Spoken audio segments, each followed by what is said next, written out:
Hey UX UI community. Today we're going to be looking at circular charts and how to do those non-destructively and mathematically accurate. This is what we're going to be building. And while I don't condone the use of pie charts, I will show you how to do pie charts as well.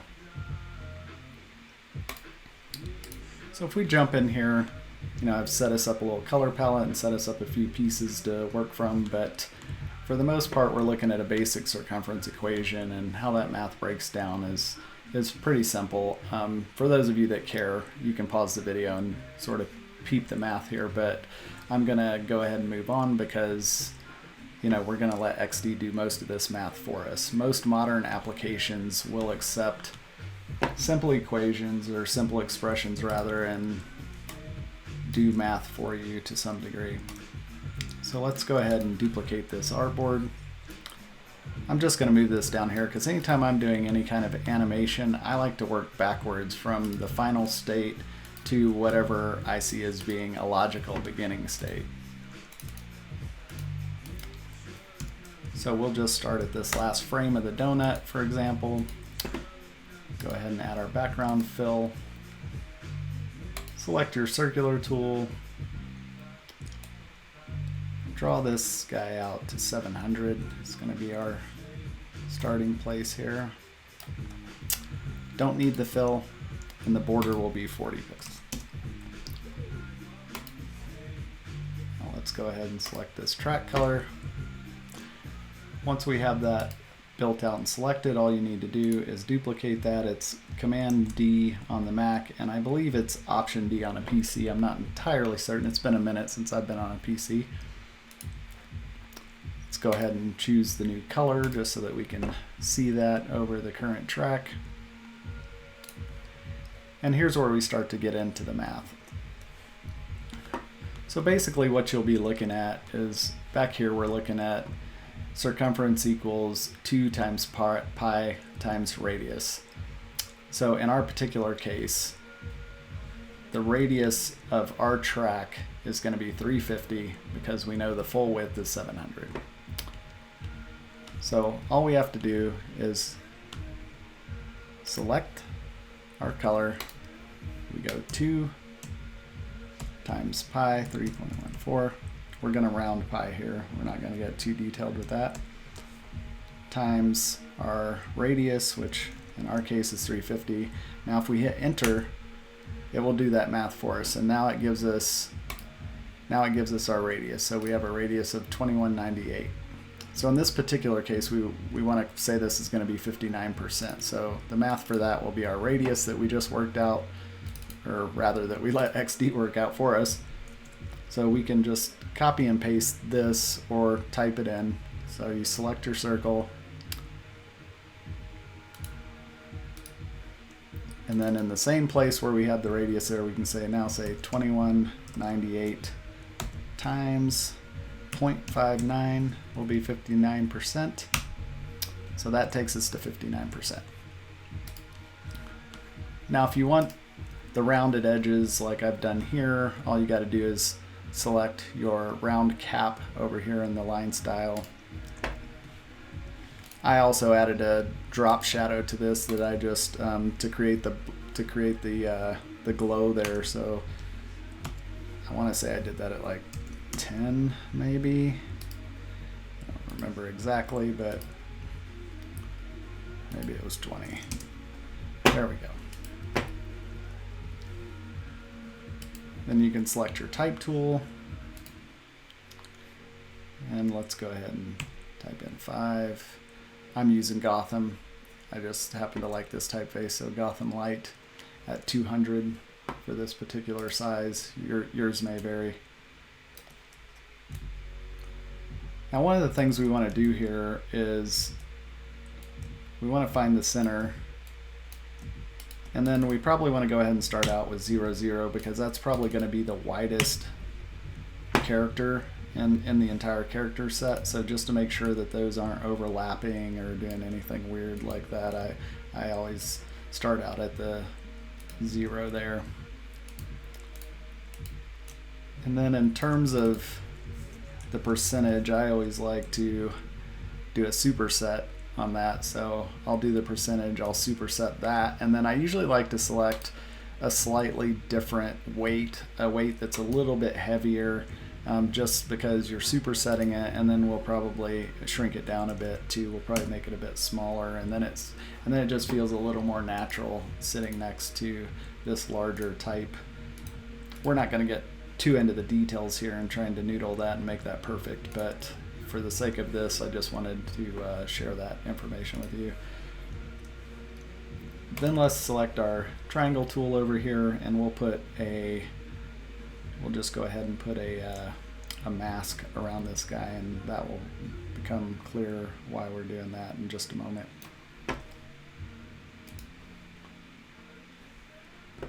So now if we select, we'll just go ahead and name this. I'm a big proponent of naming things, so then if you select your triangle, select the 3 characters below, go Object, Make Mask with Shape, and now we have a mask shape.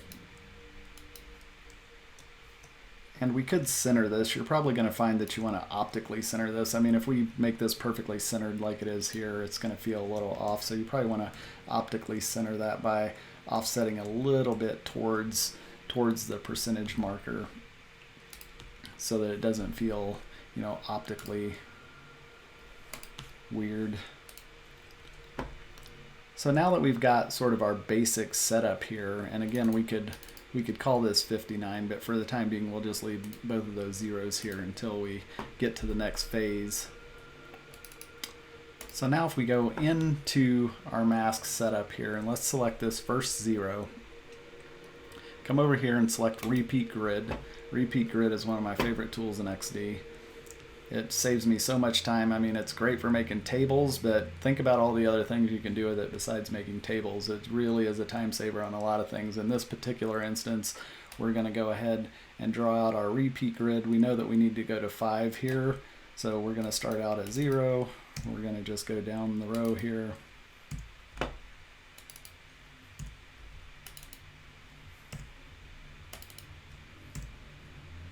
Till we get to 5. Then we're just going to back our repeat grid up. Now we're going to do the same with this other number. Again, hit repeat grid. This time we're going to go down to 9.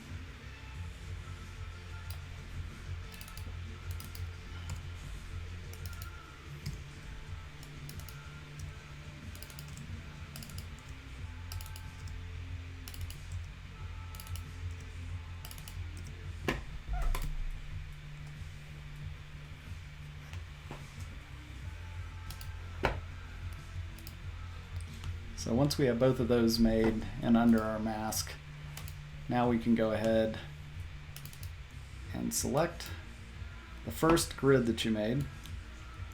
Go ahead and carry that up to 5. And then select the second grid and carry that up to 9.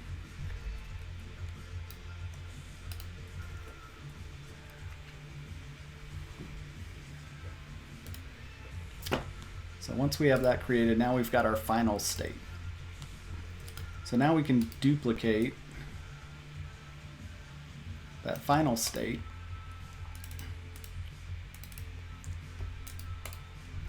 And we can walk this final state back before we start the animation process.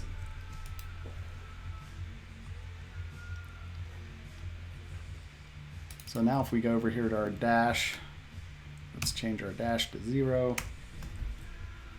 And then if the gap changes on you like mine just did, all you got to do is type some astronomical number into the gap. So if we type 3000, that'll take us all the way back to 0 on the dash.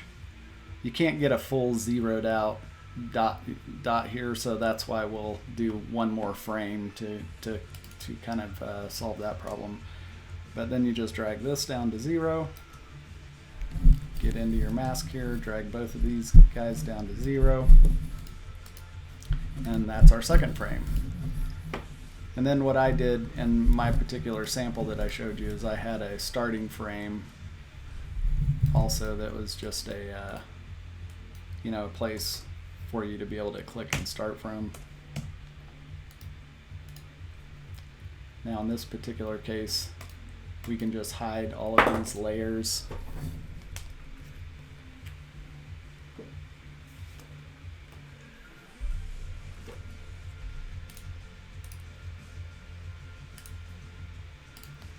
Now once we have all of these different states set up, from here you can select your prototype mode.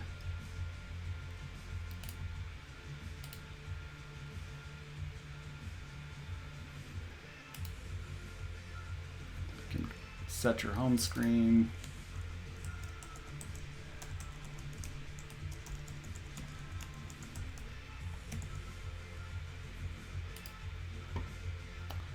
Oh, one other thing I forgot to mention too that I should mention here is you're going to notice now that we're in prototype mode, we're not getting any way to be able to link from this frame to this frame.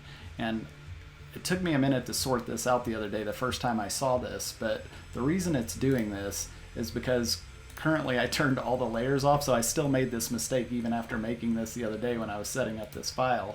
I still made this mistake right now. So what I've done is I've turned everything off so it doesn't see anything in this artboard to be able to link from. So apparently something in here needs to be visible. So what I did in my particular setup that I showed you at the beginning of this is I just unhid this one element and then I made that one element 0 opacity. And so by leaving one element on the screen here, now you'll see when we go back to prototype mode, now I've got a way to be able to link. So I'll just link this guy with this second frame, and we want to do an auto animate on tap. So your trigger would be tap, type would be auto animate, and we're just going to that second frame. I like to use easing. You can make your own animation choices there, and then from here, what we want to do from the second frame is from the second frame, we want the trigger to be a little different.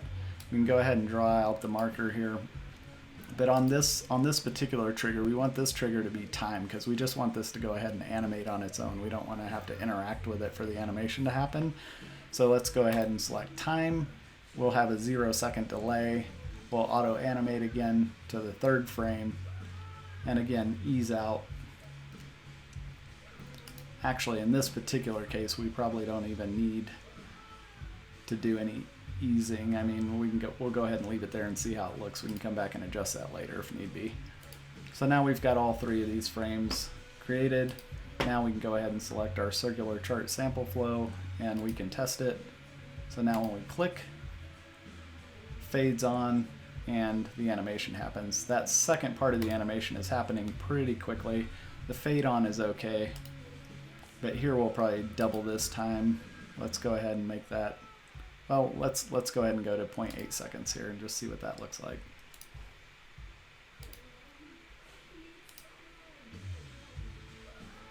So that looks much more natural and better. So anyway, that's how we can do, some nice animation with a donut chart, and it's mathematically accurate. And not only is it mathematically accurate, but it's non-destructive. If I wanted to go in here and let's say I wanted to change this to some other math, for example. So right now this is 1296. If we wanted to do some other math on this, let's say we only wanted to do this 31%. I know that math would be 2198 times 0.31. So now if I go in and I change this to that math, so if I type in that 2198, our circumference, times 0.31, that will give us 31%. Now what's happening here is you're starting to see the dash replicating, and that's because the gap changed on us again. So again, just go in here and change your gap to a larger number, a larger value, let's say 3000. We know that covers the entire circumference. So now we've got 31% here, and what we could do is we could just drag this underneath our mask there to 3, and then let's drag our other grid down to 1%. And so now if we test this, you'll see we get a 31% animation. So that's the benefit of doing non-destructive, mathematically accurate things, is then you can start to animate accurately, and you can go back and edit those things later if you need to. Now, we could go in here and, you know, tighten up the spacing here, given that, you know, given that this looks a little off to me, but, you know, we're not going to noodle too much on the details here just for the sake of this tutorial. Now, if we wanted to move on to pie charts, again, which I don't condone the use of from a UX perspective. I think there's plenty of good research out there now that says that pie charts aren't really that effective of a data visualization tool. But let's go ahead and do the same thing we did before, where we're going to go ahead and start out with our final scenario here, the last screen in our animation. So now, one of the things is we don't need this track back here anymore, so I'll just come over here into my layers and I'll just delete that last layer. We don't need that track. We don't need this. We don't need our little number set up anymore. So now if we go in here and we want to do this math again, we'll do 2198 times 0.59 to get back to that 59%. And now where things get a little different here in terms of doing a pie chart is, let's go ahead and remove the glow effect off of there. And then if you want to do a pie chart, the only difference between that and a donut is really you can come in here and you can just change your stroke width size. So let's change that to some really large number. Let's just go 400 and see how that goes. So now you see we're getting this weird thing. That's just because of our line style over here. So we still have round cap applied. So if you uncheck round cap, like let's put on a butt cap, and you'll see that now you've got the shape of a pie chart here. So now all we have to do is basically duplicate this layer 2 more times so we can do the math and create those additional pie wedges. So let's go ahead and duplicate this 2 more times. We'll leave that top layer here. Over here, this top layer is going to remain the main pink color. We'll turn that off for just a minute so we can work on the layer below it. Now let's again let XD do our math. So we'll say 2198 times 0.31 will give us 31%. Now we're not going to see that because we have the other layer on underneath it. Let's just turn that bottom layer off for just a second too. Now you'll see we have a 31% wedge. So let's go ahead and select our color dropper tool and let's get that new color.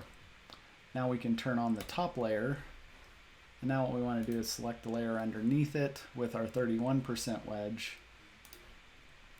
And what I did is I just rotated that around. So I just rotated that around until it locked into place right about there.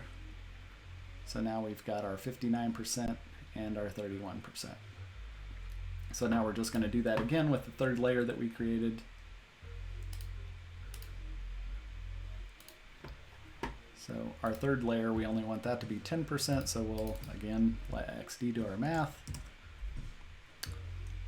Times 0.10, and that gives us a 10% wedge. And again, select your eyedropper tool.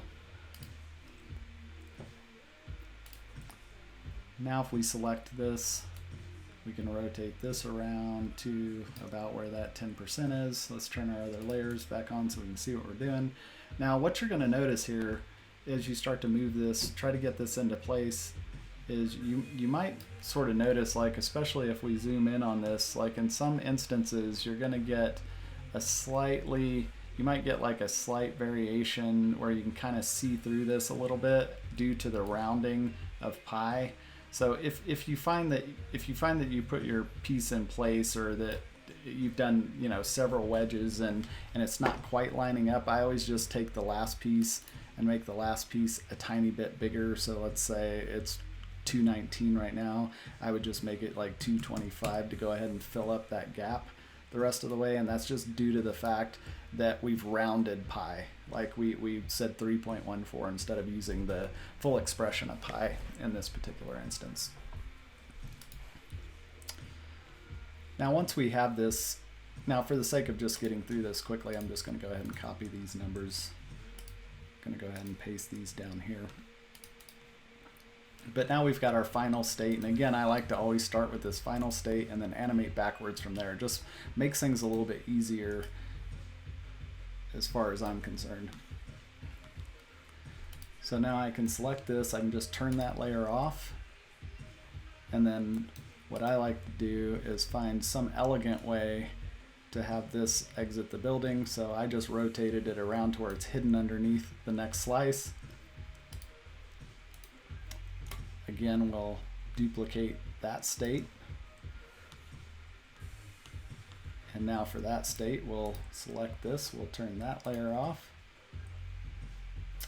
And now we can take both layers that are underneath the main pie slice. We can rotate those around until they're hidden.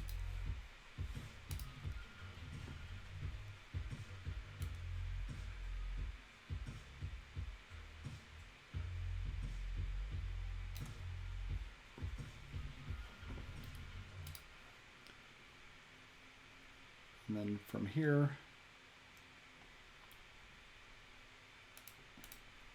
we'll turn both of the bottom layers off, the number layer off, and then here we can just, again, change the math on this and animate that via the math. So I don't remember exactly what I selected here. Let's take a look at that, -2. Yeah, so we'll just do that, -2. And again, just make sure this gap is large enough to cover the rest of the circumference.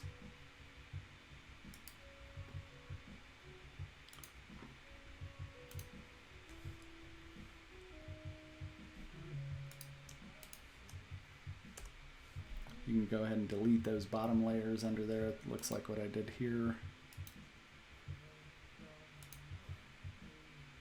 And then we'll want to hide those at this state, because if we don't hide those at this state and we do auto animate will have those fade on as this particular piece of the pie chart is growing, and it will look odd.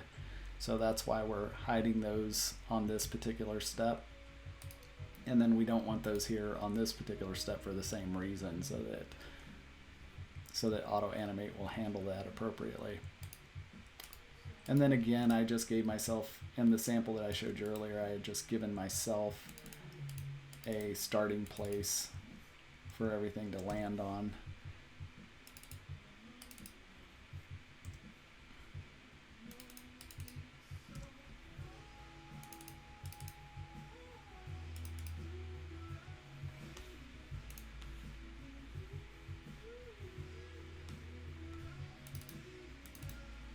Sorry, I'm a big fan of making sure that you keep everything named, and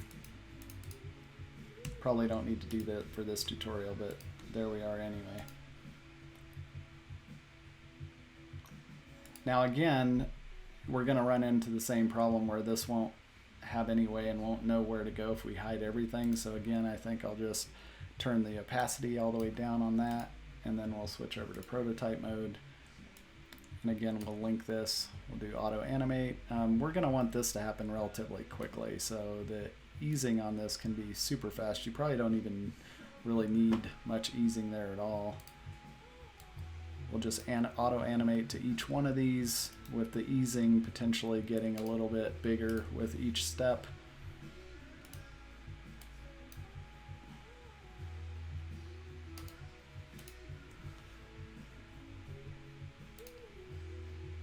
And then here we might step it down a bit because that's a pretty small animation that's happening there. We'll just have to test this and see how it goes. I don't remember what my original settings were up top there, but now if we select this, we can either tie these together like I had done, and if you want to do that, you just link these together.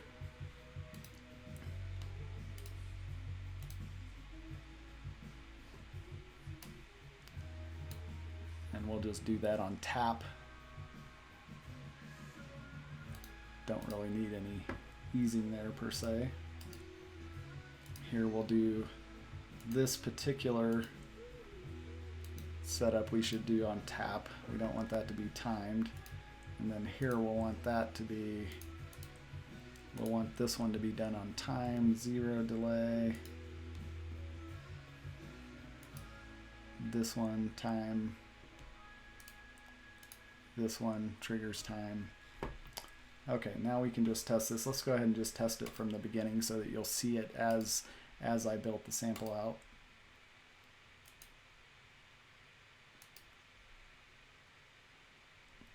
See, we got something a little strange there.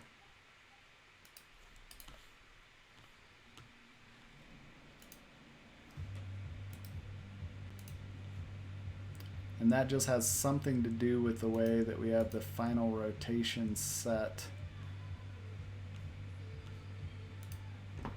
Figuring this out might be a little tricky. Let's just go ahead and start from this. If you select an XD, any one of these frames, you can just start your playhead from that frame.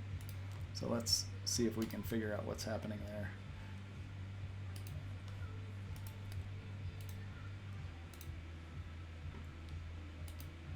Okay, so what's happening is the rotation there is getting weird. It's doing a full rotation on us instead of just rotating the small amount that we wanted it. And what we might have to do to prevent that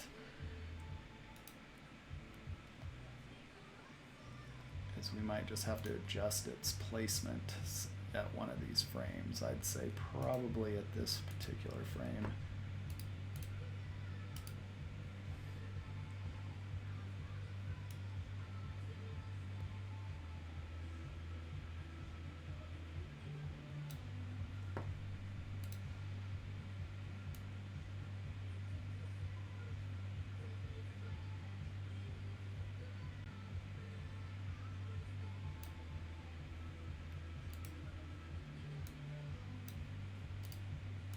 Not quite sure why it's doing that. It's very interesting. It's doing a complete rotation on us.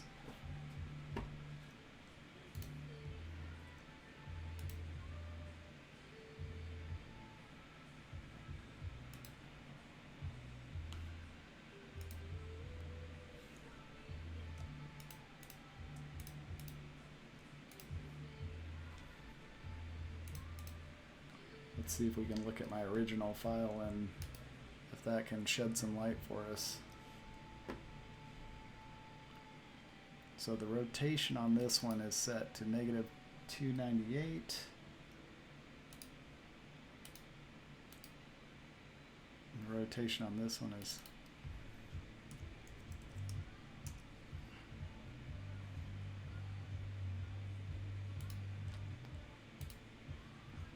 rotation on that one is -186.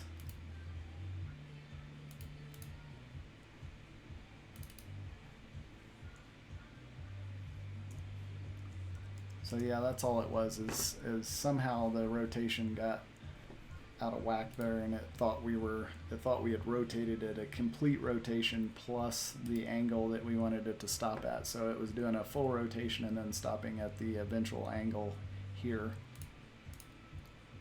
So now that we've changed that rotation value,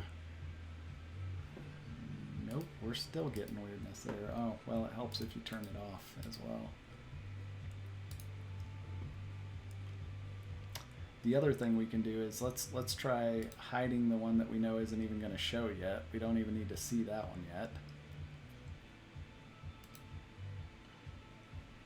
So 215.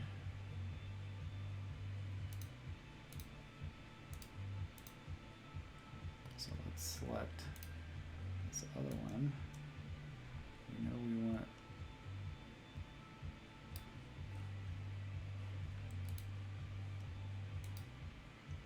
215.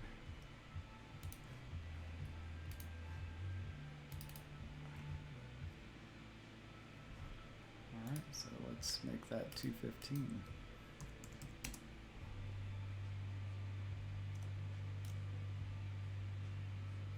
And if we back that out, or 105 to 215. Okay, now we should have it. We should have this sorted. Let's see. There we go.